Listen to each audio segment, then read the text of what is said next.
வணக்கம். இன்றைக்கி நம்ம பார்க்க போகிற சமையல் ஒரு அருமையான வேர்க்கடலை புதினா சட்னி எப்படி செய்யலாங்கிறத பார்க்கலாம். இட்லி, தோசை, ஊத்தப்பம் எல்லாத்துக்குமே ரொம்ப பிரமாதமாக இருக்கும். சிம்பிளாகவும் இருக்கும். வாங்க அது எப்படி செய்யலாங்கிறத பார்க்கலாம். இப்போ ஒரு பேன் எடுத்துக்கலாம். பேன் சூடானதும் ஒரு 3 டீஸ்பூன் அளவுக்கு எண்ணெய் சேர்த்துக்கலாம். எண்ணெய் லேசாக சூடானதும் 1 டேபிள் ஸ்பூன் உளுந்து, 1 டேபிள் ஸ்பூன் கடலைப்பருப்பு சேர்த்துக்கலாம். இப்போ இது நல்லா செவந்து வரட்டும். இப்போ இது எல்லாமே நல்லா பொரிய ஆரம்பிச்சிருச்சு. இப்போ காரத்துக்கு ஏற்ற மாதிரி ஒரு 6 பச்சை மிளகா, இது வந்து பெரிய பச்சை மிளகா 2ஆக உடச்சி வச்சுருக்கேன். இதையும் சேர்த்து வதக்கிக்கலாம். இப்போ இது கூடவே ஒரு 2 டேபிள் ஸ்பூன் அளவுக்கு வேர்க்கடலை சேர்த்துக்கலாம். இது வந்து வறுக்காத வேர்க்கடலை, அதனால் இதோடு சேர்த்து நான் வறுத்துக்கிறேன். இது கூடவே ஒரு 4 பல் பூண்டு சேர்த்துக்கலாம். சின்னதாக ஒரு 5-6 துண்டு இஞ்சி சேர்த்துக்கலாம். இப்போ இதில் 10 சின்ன வெங்காயம் சேர்த்துக்கலாம். இப்போ இதில் மீடியம் சைஸாக ஒரு தக்காளி சேர்த்துக்கலாம்.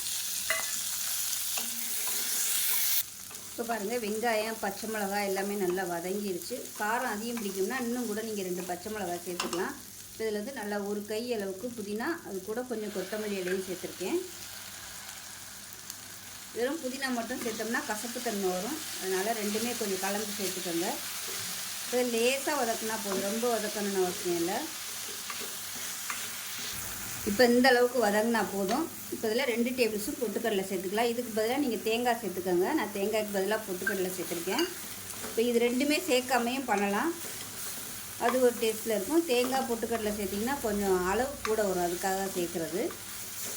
அவ்வளோதான், இப்போ அமர்த்திடலாம்.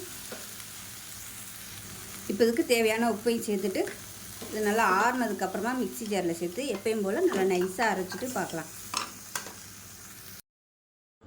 இப்போ பாருங்கள், சட்னி நல்லா நைஸாக அரைச்சாச்சு. இது ஒரு பவுலுக்கு மாற்றிக்கலாம். மாற்றிட்டு மிக்ஸியை அலசிட்டு அதையும் சட்னியோடு சேர்த்துக்கலாம். சட்னி வந்து எப்படி உங்களுக்கு தேவையோ அதுக்கு தகுந்த மாதிரி வச்சுக்கோங்க. கெட்டியாக வேணால் கெட்டியாக வச்சுக்கலாம், தண்ணியாக வேணாலும் தண்ணியாக வச்சுக்கலாம். இப்போ எப்பயும் போல் தாளிப்பு கொட்டிக்கலாம். கடுகு, உளுந்து, கருவேப்பிலை, பெருங்காயம், வரமிளகா போட்டு தாளித்து வச்சுருக்கேன். இதை வந்து இப்போ சட்னியில் கொட்டிடலாம். தண்ணியாக வச்சுட்டு இட்லிக்கெலாம் ஊற வச்சு சாப்பிட்டிங்கன்னா சூப்பராக இருக்கும். ஸோ எப்பயும் போல் பண்ணாமல் இது மாதிரி வேர்க்கடலை சேர்த்து புதினா சட்னி செஞ்சு பாருங்கள். டேஸ்ட் நல்லா அட்டகாசமாக இருக்கும். ஸோ இந்த வீடியோ பிடிச்சிச்சுன்னா லைக் பண்ணுங்கள், கமெண்ட் பண்ணுங்கள், சேனலை சப்ஸ்கிரைப் பண்ணுங்கள், பக்கத்தில் பெல் பட்டனை ப்ரெஸ் பண்ணுங்கள். நன்றி.